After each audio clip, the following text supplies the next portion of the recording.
Bom, gente, meu nome é Luciano Matias, sou sócio da Trio. A Trio é um hub de criação e produção internacional e a gente está muito focado na Web3. Então a gente está focado em metaverso, em Web3, NFT, cripto, todas essas coisas. E hoje eu trouxe aqui uma palestra sobre metaverso, mas também não só sobre metaverso, mas também sobre as tendências que estão por trás do metaverso e aonde eu acredito que a gente precisa ir e buscar para chegar. Já fui começando aqui, Paty. O que a gente precisa olhar de tendência para chegar no metaverso exatamente como ele pode ser, né? Vou tirar isso daqui. Vou passando aqui. Eu acho que tem que segurar o botãozinho lá em cima. Cadê? Paty, acho que eu tô meio... Aqui? Ah, boa. Então a primeira coisa mais importante de todas é que o metaverso não existe. A gente vem ouvindo aí metaverso. O metaverso não existe. O que existem são várias ilhas, que eu chamo de ilhas, mas na verdade são várias plataformas. Essas plataformas podem vir a ser conectadas por pontos, e aí a gente pode ter sim um metaverso aberto e interoperável, como a gente imagina e como a gente espera, na verdade, né?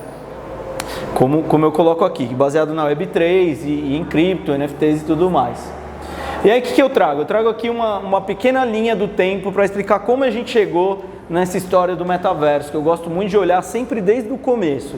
E a gente começa ali nos anos 20 com a criação da Amazing Stories, que era uma revista de ficção científica criada pelo Hugo Gernsback, que era um super cara cientista e era futurologista também na época. Aí a gente anda alguns anos, ali nas décadas de 50, 60, 70, a gente tem uma explosão dos autores de ficção científica, como Asimov, Philip K. Dick, Arthur C. Clarke, foram grandes autores aí e na década de 50 para frente a gente teve uma explosão muito grande dessa coisa de ficção científica. A gente pula mais um pouquinho para os anos 80, onde a gente tem William Gibson ali, tem esse livro Neuromancer, onde ele fala a primeira vez de cyberespaço, não da palavra metaverso ainda, mas de um espaço aberto, onde as pessoas entram e se conectam, que influenciou muito o Neil Stephenson, que foi o que criou a palavra metaverso em 1992, no romance Snow Crash, que também é muito legal. E aí a gente anda mais um pouquinho até 2021, onde a Meta fez o rebranding deles para... O antigo Facebook fez o rebranding deles para a Meta, e aí começou toda essa história de metaverso que a gente está vendo hoje. Aqui são dois gráficos que eu puxei do Google Trends, onde a gente mostra o interesse pela palavra do metaverso. Então a gente vinha ali com ele adormecido, e em outubro de 21 a gente teve essa subida extrema, e ali também o que as companhias começaram a registrar coisas sob o nome de metaverso e tudo mais. Então isso já mostra um pouquinho como a gente chegou nesse hype. E aí a gente viu uma explosão de cases de metaverso. Depois que a Meta, né, com trocentos bilhões entre Facebook, WhatsApp e Instagram, conseguiram fazer esse barulho de metaverso, todo mundo começou a olhar para isso e todas as marcas começaram a ir atrás de ter algum case de metaverso, alguma coisa. Então a gente tem Stella Artois, Heineken, Balenciaga, Nike, é muito forte o metaverso, temos diversas coisas. E aí começam as previsões e projeções do metaverso. Essa é uma projeção do reporte do Citi, onde eles dizem que o mercado endereçável do metaverso é de 8 a 13 trilhões de dólares até 2030. Pensando que até 2030 a gente tem 7 anos, a gente tem um mercado gigante para poder explorar de metaverso. E em torno de 5 bilhões de usuários no metaverso. Então todo mundo fala no metaverso, e aí a pergunta que eu deixo é, mas qual? Qual deles? Porque a gente tem diversos metaversos, né? Diversas ilhas, como eu comentei. E aí a gente passa mais um pouquinho até o final do ano de 2022 e metaverso já ficou em segundo lugar como palavra, ou seja, em um ano o metaverso já caiu de primeiro lugar para segundo lugar como palavra pela Universidade de Oxford. E aí ficou esse modo Goblin, que é a galera ficar em casa, de boa, no sofá. Eu nem conhecia isso, também fiquei conhecendo no final desse ano. Ou seja, o metaverso, ele perdeu um pouquinho do hype, porque as pessoas entenderam que ia demorar um pouco mais para acontecer aquilo que elas esperavam e que o Zuckerberg vinha prometendo. Essa aqui é uma iniciativa de metaverso que eu acho bem interessante, a chamada OMA3, que é Open Metaverse Alliance for Web3. E por que ela é interessante? Porque são várias empresas da Web3 que estão propondo essa iniciativa. Quem está por trás de tudo é a Animoca Brands, que é a dona do Sandbox, que é uma das plataformas interoperáveis, que para você entrar você conecta a sua carteira de criptomoedas. Então essa é uma iniciativa que eu acho muito legal, porque ela está juntando empresas interoperáveis da Web3 para construir um metaverso aberto interoperável, como eu acredito. É bem legal, isso aí vale a pena dar uma olhada com mais calma. E aqui então eu trago um pouco das tendências que eu acho que a gente precisa para a gente criar esse metaverso aí aberto e interoperável. E a primeira delas, aqui eu trago um panorama, né, trazendo um pouquinho das quais são as tendências. Então a primeira delas é inteligência artificial, a segunda é mundo cripto e os NFTs, a terceira, computação quântica, que vem surgindo com muita força também, e a quarta, realidade misturada, que traz todas as coisas aí. E aí um panorama mais ou menos de em quanto tempo essas coisas vão começar a explodir. Então, AI já está explodindo esse ano, começou ano passado, agora já está explodindo. Todos vocês devem ter visto em algum portal essa semana sobre ChatGPT, em algum momento, provavelmente. Cripto e NFT sempre, porque agora eu acho que é uma coisa que vai virar NFT. A gente teve um hype em 2021 também, agora ele já está entrando num amadurecimento, vou falar um pouquinho sobre isso também. Computação quântica, eu coloquei 2025, é uma previsão ali, eu acho que vai começar a explodir nessa época. E realidade misturada, eu acho que vai começar a amadurecer mesmo lá a partir de 2030 para a gente ter coisas efetivamente legais. A gente já tem coisas, mas acho que precisa crescer um pouco mais. E a primeira delas, inteligência artificial, como eu falei. Então aí, a inteligência artificial generativa, né, como a gente vem falando, foi uma explosão aí, uma das coisas mais empolgantes que a gente viu em 2022, com aplicativos como Midjourney, não sei se vocês conhecem, o DALL-E, o Stable Diffusion, todo mundo entrou lá para fazer as suas imagens, para criar alguma coisa, e agora o ChatGPT, que está bombando aí em todas as mídias, e a Microsoft está investindo bilhões de dólares também nessa tecnologia. Então a gente está num ponto de inflexão, a gente vai ver uma explosão cambriana desse negócio nos próximos anos. E isso deve entrar sim na agenda dos CEOs e das grandes empresas de uma vez. E o mais importante aqui, gente, é que não só a gente tem que entender a inteligência artificial, mas é muito importante a gente aprender, eu estou até feliz que vocês estão aqui, a gente precisa aprender como dominar e como utilizar ela, porque assim... eu até esqueci de falar para a Paty, mas eu dei uma atualizada na apresentação, mas tudo bem, essa aqui tá antiga. Mas depois eu mando atualizada para ela, para disparar para o pessoal. O que acontece? A inteligência artificial, a gente precisa aprender como usar. Por quê? Porque a gente entra lá, é muito legal fazer as brincadeiras no ChatGPT, pedir para escrever música, escrever roteiro, escrever isso, escrever aquilo, mas aquilo vai tomar o lugar de alguns profissionais. E a gente tem que estar preparado para entender, em vez de lutar contra e falar, putz, não vamos tomar, não sei o quê. Não, a gente precisa entender como operar o negócio para a gente se beneficiar e poder construir os skills, as habilidades que a gente precisa para isso.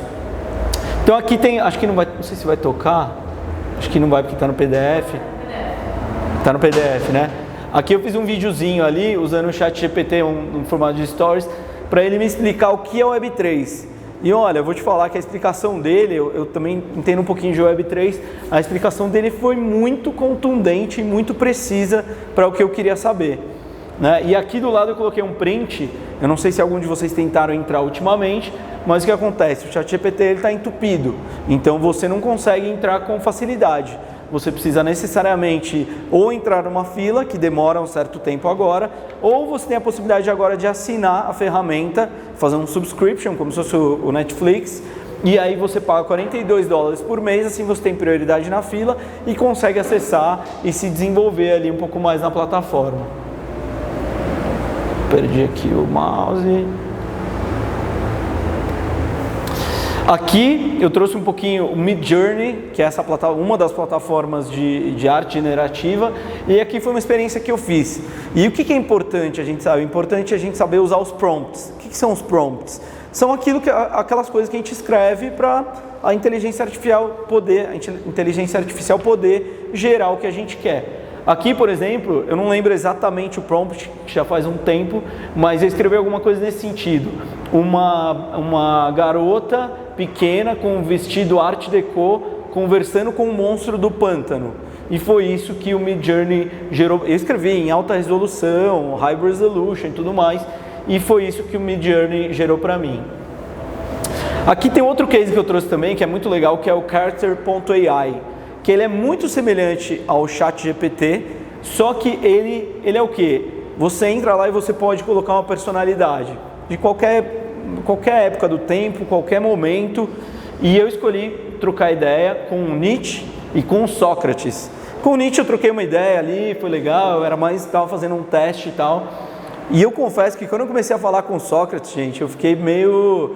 assim, eu entrei num papo ali com ele que eu queria ficar no papo. E é até legal, porque aqui eles colocam, deixa eu ver se dá aqui. Se vocês verem aqui, tem umas letras vermelhas que eles colocam: Remember, everything characters say is made up. Ou seja, tudo que essas pessoas falam é criado, não é verdade. Justamente para a galera não entrar numa vibe Her, né, daquele filme Her, que se apaixona pela inteligência artificial. Mas assim, o papo que eu tive com o Sócrates, de verdade, eu fiquei mais tempo do que eu deveria, porque começou a ficar interessante, eu comecei a desafiar, e ele me desafiar e tal, então é muito legal, só que a gente sempre tem que tomar esse cuidado também, de não entrar na vibe de que aquilo é verdade, né? Obviamente, a gente está falando com máquina. Aqui também eu trouxe um pouquinho de um landscape, né? Do que já existe hoje de inteligência artificial, olha, aquele Generative AI Landscape. Então a gente já tem texto, imagem, e ali é a quantidade de empresas que a gente tem, né?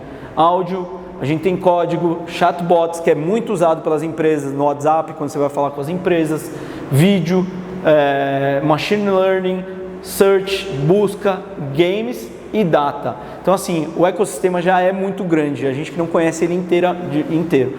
E uma coisa que eu estava falando sobre os skills, que acho que é legal, né, que aquele ali é um print do World Economic Forum, do site ali que teve em Davos agora, e eles falaram muito de AI, e eles falaram como as empresas baseadas em habilidades precisam reformular o pensamento para criar as posições de trabalho do amanhã, né? Então não dá para a gente ficar pensando da mesma forma como um ano atrás, porque a coisa já mudou, e o ano que vem a gente vai ter que pensar diferente desse ano.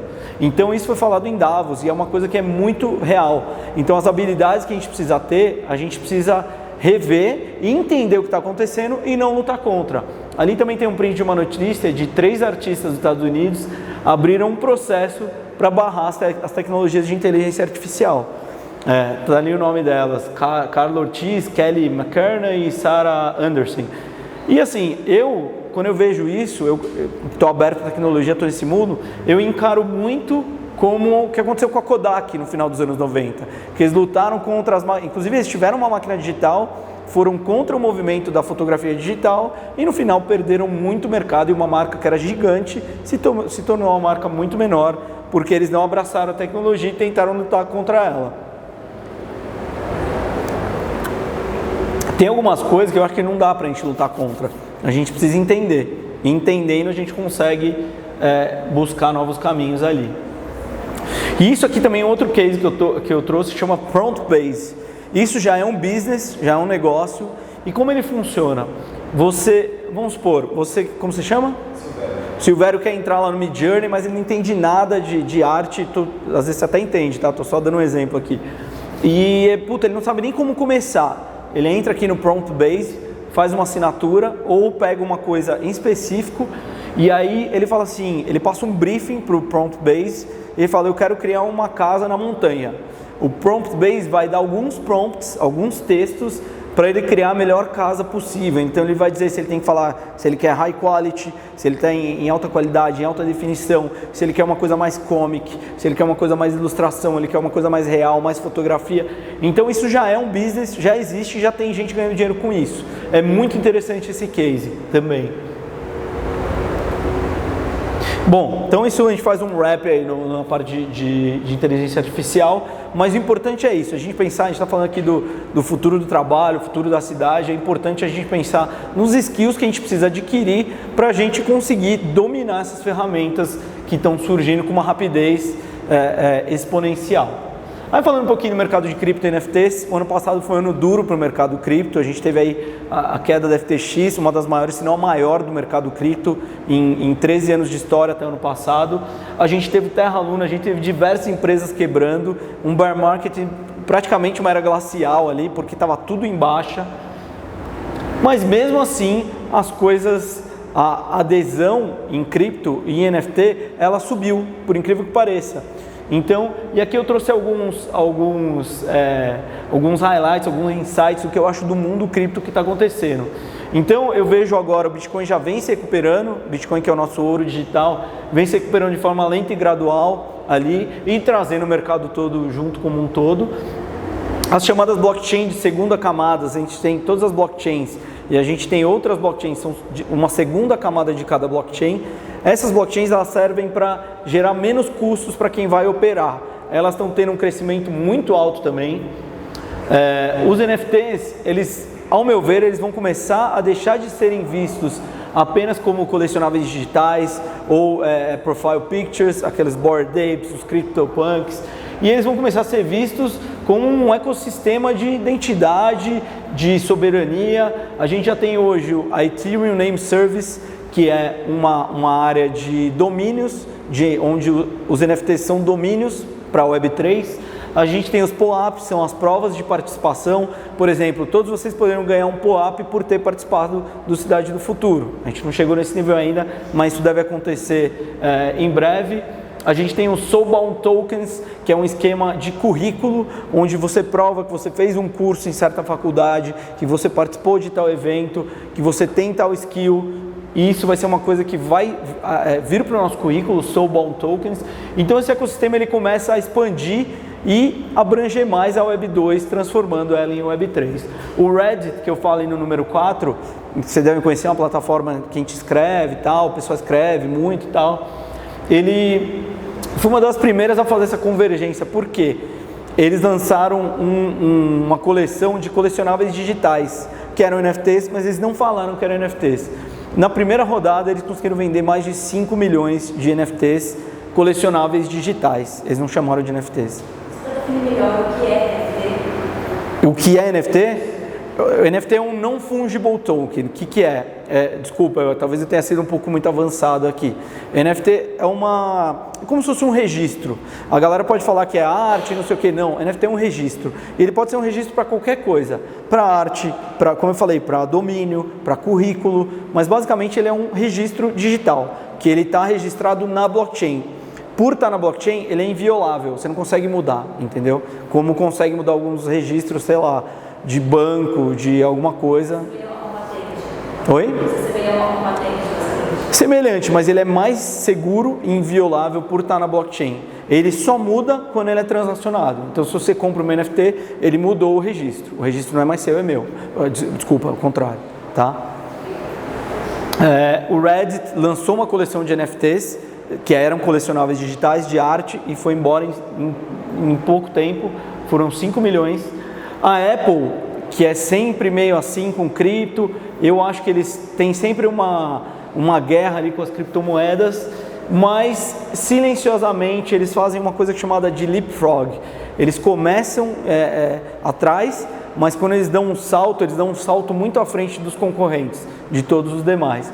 Então eu acredito que o que eles vão fazer em toda essa coisa de Web3, metaverso, vai ser um pouco disso. A gente vai falar disso mais pra frente. E as CBDCs, que eu vou falar aqui também, eu vou explicar o que são as Central Bank Digital Currencies, como, não sei se vocês já devem ter ouvido falar do real digital. O que é? É basicamente transformar nosso dinheiro em digital. Então a moeda é corrente em cada país e elas se transformam em uma moeda digital. Elas devem ser lançadas, mas não vão chegar ainda muito longe nesse início, porque ainda tem uma curva de adoção e tudo mais. Posso perguntar uma coisa? Claro. A associação das criptos e NFTs com o metaverso é porque são usadas como moeda de troca dentro do metaverso? Então, quando eu digo um metaverso aberto e interoperável, eu digo que ele tem que ser baseado em cripto e NFT, por quê? Para entrar, por exemplo, no Sandbox, que é uma plataforma interoperável, você não faz um login e uma senha. Você conecta a tua carteira, tua MetaMask ou tua carteira de criptomoedas, e aí você entra na sua carteira, conecta ela no site e você entra, ela vai ter teu avatar e tal. No Sandbox é a mesma coisa. O que você não consegue fazer E aí você tem os NFTs. Cada coisa dentro de um metaverso interoperável, aberto, é um NFT. Então, por exemplo, você tem um terreno no Sandbox, ele é um NFT. Você tem uma roupa que você comprou lá, é um NFT. Tudo isso são NFTs. Você compra com cripto. Por isso que eles são tão importantes para essa evolução do metaverso que eu digo.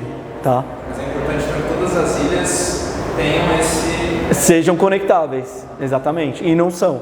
Algumas até são, você consegue levar alguns NFTs, mas você não consegue, por exemplo, pegar um avatar teu do Sandbox e levar para o Decentraland. Você não consegue pegar um skin do Fortnite e levar para o Decentraland, entendeu?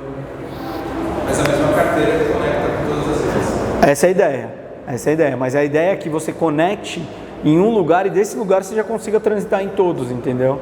Assim, é uma, talvez até utopia, mas vamos ver se a gente vai chegar lá. Aqui é um gráfico que eu trouxe só para mostrar uma curva de adoção de cripto, né? A gente teve NFT, a gente teve um boom em 2021 e esse gráfico, tá? Eu vou falar que eu já vi alguns gráficos até de home office, trabalho remoto, de várias coisas, ele é muito semelhante. Ele dá um pico no pós-pandemia e depois ele estabiliza no meio.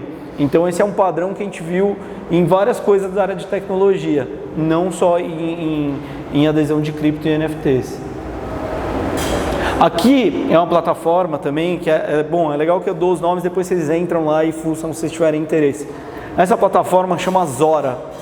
Essa plataforma é uma plataforma onde você tem uma arte, você quer criar um NFT. Você pode entrar nela, você coloca uma arte lá e ela é como se fosse uma inteligência artificial generativa.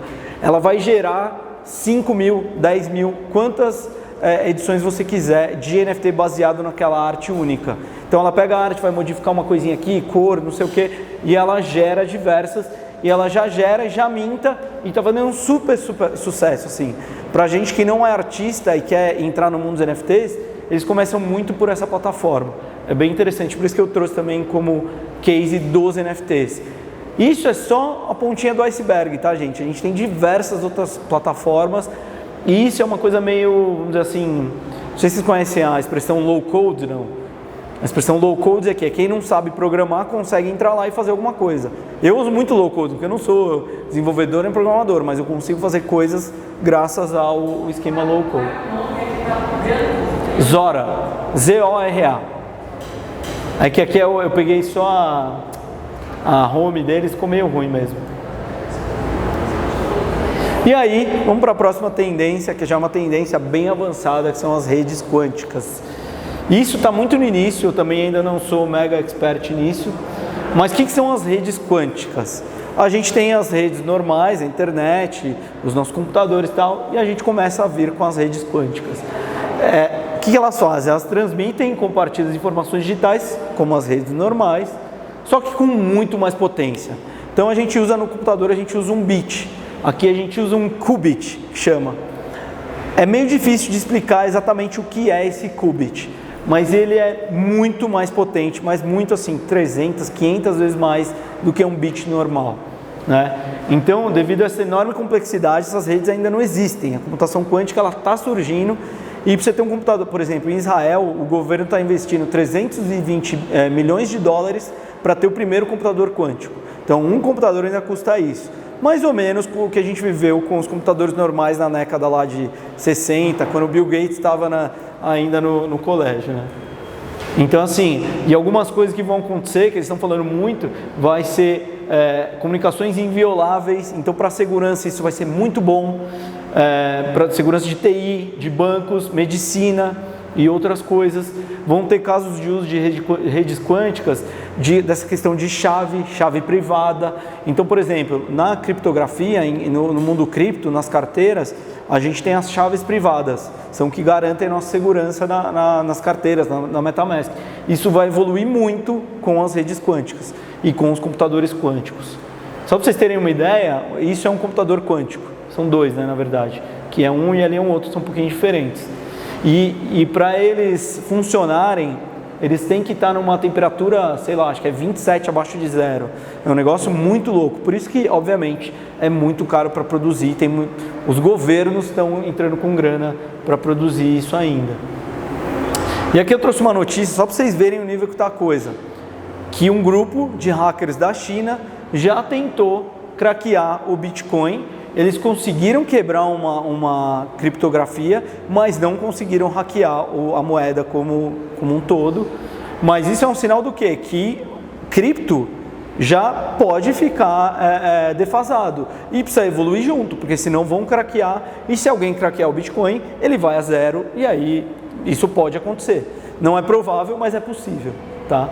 Então é interessante a gente ficar atento com isso, por quê? Porque isso vai mudar muito as coisas daqui para frente. E aí chegamos então na realidade misturada, que é onde tem muito a ver com o metaverso, e tem muito a ver com o metaverso que eu acredito que é um metaverso mais de realidade misturada.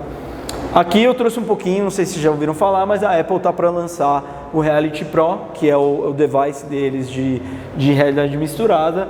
Eles estão falando disso já faz um tempo, já fecharam o nome, já tem alguns protótipos. Ele vai ser mais leve do que a maioria e vai ter mais design, como a Apple faz em tudo. E isso é um pouco daquilo que eu falei do Leapfrog, que a Apple começa muito atrás, o Facebook já lançou o óculos, não sei o que, já fez o maior barulho e se ferraram, porque eles terminaram com um prejuízo de quase 20 bilhões de dólares em 2022, porque eles investiram muito dinheiro e não tiveram o retorno que eles esperavam no Horizon Worlds, que era a plataforma de metaverso deles.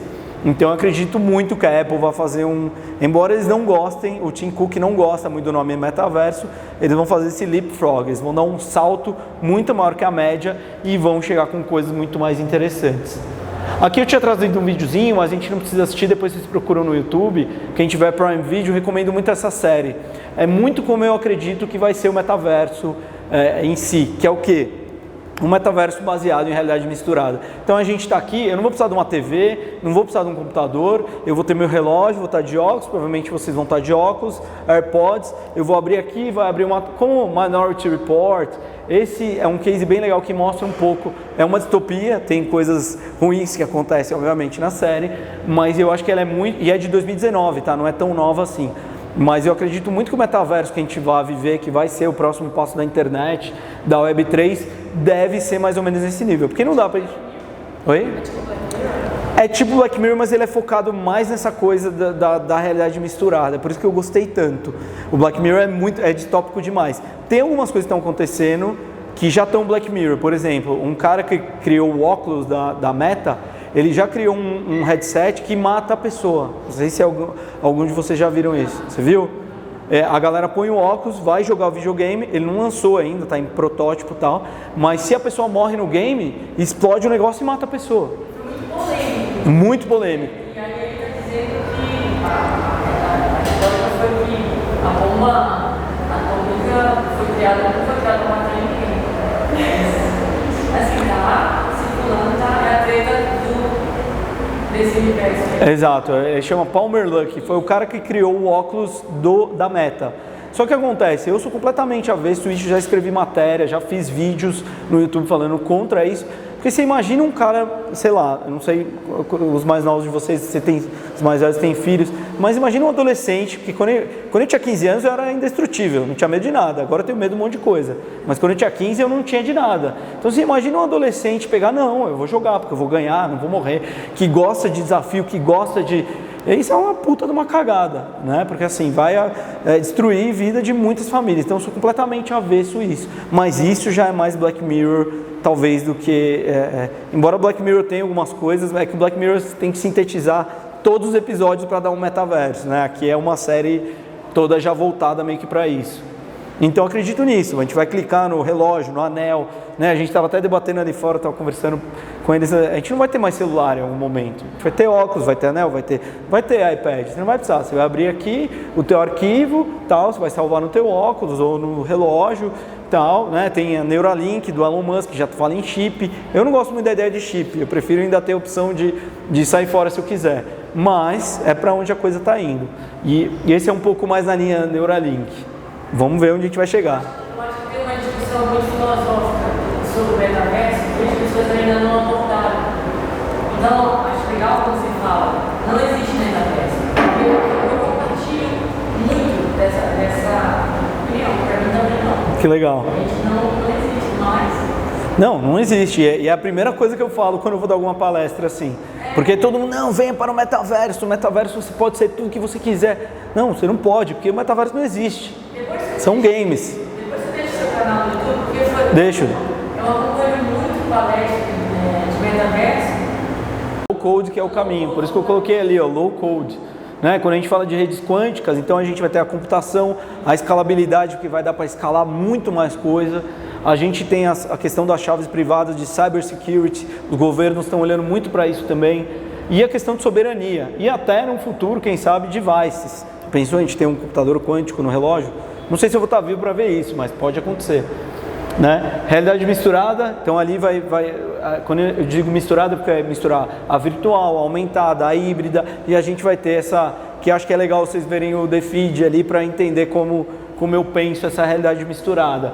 E aí, NFT e cripto, que aí envolve tudo, a economia, as moedas digitais, os POAPs, as provas de participação, o Sobol Token, que é a coisa curricular, os PFPs, que são os Profile Pictures, as imagens de Bored Ape, de CryptoPunks, e os Digital Twins, que aí eu não acho que a gente vai deixar de ter as plataformas imersivas, os games e tal. Eu só acho que elas vão ser conectadas e a gente não vai ficar o dia inteiro ali, né, para jogar. É mais quem gosta mesmo. Eu mesmo adoro o metaverso, toda essa onda Web3, mas eu não sou dos games. E as demais usabilidades, né? Tá. Já estamos no final já. E aqui, deixa eu só voltar aqui, ó. Então aqui alguns usos que eu acho muito importantes, que a gente falou de um monte de coisa aqui, mas aonde a gente chega? Eu acho que o principal é o que a gente está fazendo aqui, que é o quê? Educação. Né? Então o futuro da educação, eu tive no Web Summit o ano passado em Lisboa, e eu vi uma palestra só sobre o futuro da educação, e esses dados eu trouxe até dessa palestra. Então, primeira coisa, a curadoria da informação, ela é mais importante do que a própria informação, porque a gente tem uma quantidade de dados hoje que é absurda, e isso só aumenta nos próximos anos de forma exponencial. Eu vi uma matéria do MIT hoje, do MIT, que eles estão fazendo já um cemitério de dados, porque a quantidade de dados é tão absurda que eles estão tendo que armazenar o que não é usado tanto, tipo aquela coisa de 5 anos, você tem o documento e joga fora, sabe? Eles estão começando a pensar nisso, porque vai chegar uma hora que a gente não vai ter capacidade, ou vai, né, pela computação quântica, mas a gente não vai ter capacidade de armazenamento para armazenar toda a quantidade de informação que a gente tem no mundo. Né? Então a curadoria da informação, que é isso um pouco do que eu tento fazer, é mais importante do que a própria informação. E aí sim, e alguns dados para o futuro, que daqui 10 anos, 50% das universidades não existirão. Eu acredito muito nisso. 80% dos trabalhos do futuro, 80%, gente, não foram criados ainda. 50% da força de trabalho mundial vai ter que aprender novos skills, novas habilidades até 2025, até daqui 2 anos. 2 anos passa assim, ó, assim. Eu tenho um filho de 4, foi aniversário dele, eu falei, meu, como passou? Eu não consigo entender. E diante disso, o que a gente realmente precisa fazer é aprender. E para a gente aprender, não basta simplesmente a gente ver uma palestra, a gente olhar, a gente ler, a gente tem que se engajar com o conteúdo. Se a gente não se engaja hoje com a quantidade de informação que a gente recebe no celular, no computador, no trabalho, no mundo, não sei o que, a gente não consegue absorver. Então, esse especialista em educação fala muito isso, que a gente precisa engajar com o conteúdo, e aí a gente consegue ganhar mais conhecimento efetivamente. Né? Porque a gente se torna o que a gente consome. E os mundos imersivos e metaverso, eles são muito importantes para a educação, porque, por exemplo, ali tem até uma imagem que eu tirei do Horizon Worlds ali, que está meio embaixo, que é a menina e a avó abrindo o sistema solar, aproximando ele, vendo os planetas. Porra, isso é do caralho. Desculpa a palavra, mas isso é muito legal, porque você consegue ter um nível de aprendizado que antes você não conseguia. Então, para isso, para a educação, os mundos imersivos são muito interessantes. E isso é uma coisa que eu acredito muito nos mundos imersivos. Né? E a outra coisa que eu trouxe, que também vejo muita importância, é a medicina. Esse pessoal aí lá de Dubai, o Ministério da Saúde e Proteção Comunitária dos Emirados Árabes, lançaram o primeiro metaverso médico do mundo. Então, por exemplo, a pessoa vai lá, consegue falar com o médico, fazer algumas consultas mais simples online. E o que é muito legal aqui também, que eu acho que eu nem escrevi aqui, eu escrevi só na última versão, é que, por exemplo, pessoas que estão acamadas ou que têm dificuldade de mobilidade conseguem entrar no mundo virtual e ter experiências de saúde e bem-estar que elas conseguem até se regenerar melhor e ter resultados de melhora muito maiores do que os tratamentos tradicionais e convencionais. Então você imagina uma pessoa, eu acho que até que isso, exagerando um pouco, pode produzir até alguns certos tipos de milagres, sabe? Do tipo pessoas que não conseguem andar, podem voltar a andar, porque é tudo o cérebro comanda tudo, né? Então algumas partes do cérebro são desligadas quando a pessoa fica paraplégica, então isso aqui pode mudar o jogo, talvez a gente não veja, mas pode mudar o jogo de uma forma muito além do que a gente imagina, e eu acho que isso é muito legal, né? Você imagina uma pessoa que não anda, que não vê, poder, que não escuta, poder, obviamente, se ela quiser também, né? Ela sempre, acho que a pessoa sempre tem que preservar o livre-arbítrio dela, mas eu acho que isso é muito empolgante desse ponto de vista. E alguns pensamentos finais no caminho do metaverso e da Web3, eu coloco sempre a Web3 junto, justamente porque é isso que eu acredito. É um metaverso aberto, interoperável, que não existe. Então, é o que eu digo, a tecnologia ela tem que estar aí para auxiliar a gente, né? E não para destruir com um fone que mata você se você perde no jogo. Então, o que eu sempre digo o mais importante de tudo isso é a gente sair, ir em eventos outdoor, ir em um parque, ficar próximo da natureza, ficar com os nossos entes queridos, abraçar as pessoas que a gente ama, ficar com as nossas famílias, nossos filhos, nossos amigos. Diga lá. Você está fazendo estudos paralelos com essa questão do metaverso, seu modo de ver, com o tema singularidade? Eu já vi alguma coisa, só não me aprofundei ainda. Mas sim, tem muito a ver. Tem muito a ver. Eu já vi alguma coisa, mas eu não me aprofundei no tema ainda. Mas enfim, é o que eu sempre digo. Então, e também arrumar algum tempo para desconectar. A gente já é assim, já fica tão conectado, tão noiado. Eu, por exemplo, vou fazer meus filhos dormir, às vezes eu deixo o celular na sala, porque senão eu não vou focar, entendeu? E é isso. E aí eu trouxe uma citação aqui do Greg McKeown sobre essencialismo, para a gente olhar o que é essencial, né? Então, o essencialismo não trata de fazer mais, ele trata a gente fazer as coisas certas. Também não é fazer menos só por fazer menos. É investir tempo e energia da forma mais sábia possível para dar sua contribuição máxima para a sociedade, eu acrescento aqui, fazendo apenas o essencial. Então, se a gente fizer apenas o que é essencial, quando eu estou com meus filhos, eu quero estar com meus filhos. Quando eu estou no trabalho, eu quero estar no trabalho. Quando estou escrevendo um artigo, eu quero estar presente. Acho que isso é o mais importante. E usar a tecnologia ao nosso favor. Então essa é a mensagem final que eu queria deixar aí. Obrigado pela presença de vocês. Obrigado, Paty, pelo convite. Adorei. E é isso aí. E aqui tem as minhas redes. Aqui tem a minha rede, a rede da Trio, nosso hub de criação e produção também. Se vocês quiserem tirar foto aí, conectar, se inscrevam.